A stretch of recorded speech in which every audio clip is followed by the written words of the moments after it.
Well, you guys loved my last video, which was how to play a pop rock ballad on piano. And so you asked, well, what do I do for an up-tempo song? So this video is for you. I'm going to show you how to play a generic up-tempo pop rock song, which is perfect for all of your favorite hits, from Fleetwood Mac to Billy Joel to Bryan Adams to whatever the modern kids are listening to nowadays. So if this is something you're interested in, stick around.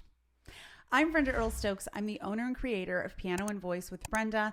I make creative and practical resources for singers, pianists, and music educators. And today is part of my series, Piano for Singers, where I teach all of my singer friends how to play great sounding piano accompaniments for themselves. If you haven't checked out this series, I strongly recommend you go here. You can watch the whole thing where I teach you how to play different chords and chord progressions and different accompaniment strategies. Well, today I'm going to teach you, as promised, how to play a great pop rock piano sounds. And this is related to the pop rock ballad that I did last week. Of course. So first off, I'm going to show you what this looks like in music notation. And this is the pop rock ballad that I showed you last session. Which you can see 4 quarter notes and then dotted quarter notes, 8th notes in the left hand. Don't worry if you can't read music notation. I'm going to show this all to you in a second. And so what I'm now going to put up on the screen is what the up-tempo one looks like. And have a look here. This is pretty much the same thing, just with some rests in it. So I'm going to show you how this goes on the piano now. So again, this is something that you want to tap on your lap. Since you can't see my lap, I'm going to put it right on the piano. And so the right hand is going to go 1, 2, 3, 4, 1, 2, 3, 4. So I'm just tapping on beats 2 and 4. This is also known as the backbeat. 1, 2, 3, 4, 1, 2, 3, 4. Okay. And what my left hand is going to play is 1 and 2 and 3 and 4 and 1 and 2, 3 and 4 and 1 and 2 and 3 and 4 and 1 and 2 and 3 and 4. So tap those a couple of times on your lap or, on your sternum, wherever it's comfortable. And then what we're going to do is put the two things together. So I want you to be really confident and comfortable before you move to the next step, because the goal here isn't to move through this quickly, it's to master it. Once you have a couple of these grooves down, I tell you, you're just going to be able to play like all the songs. It's kind of amazing how common these patterns are. It's kind of crazy. So what we're going to do now is you're going to put the two hands together. So you're going to go 1, 2, and 3, and 4.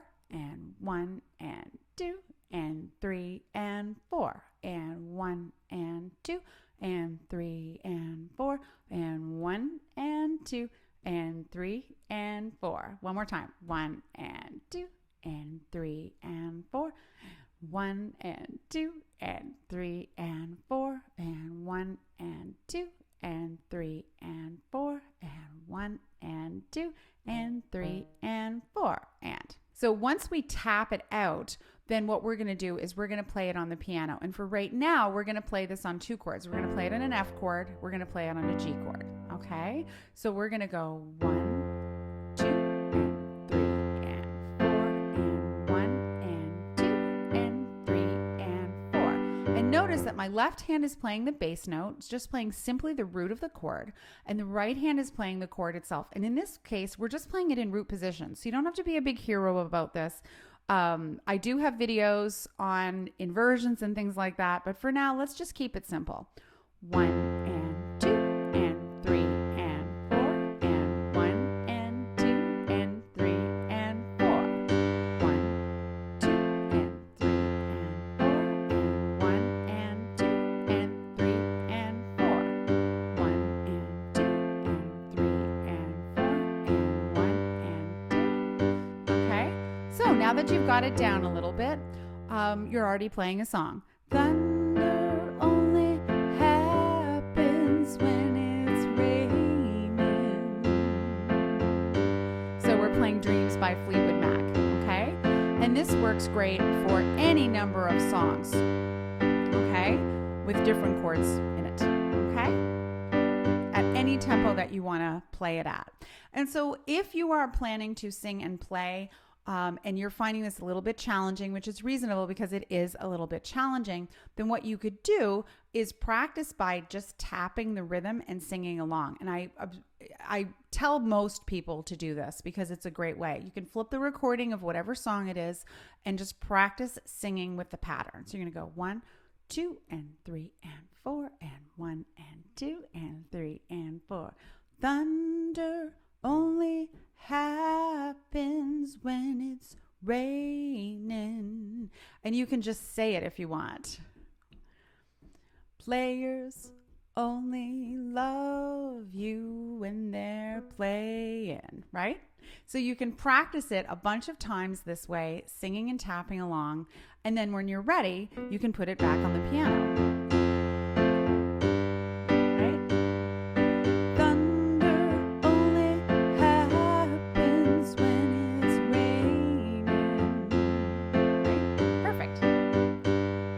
And that's all you need to do to play, just tons and tons of great up-tempo songs. I hope this video was helpful for you. If so, make sure you leave it a big thumbs up. Subscribe to my channel for more.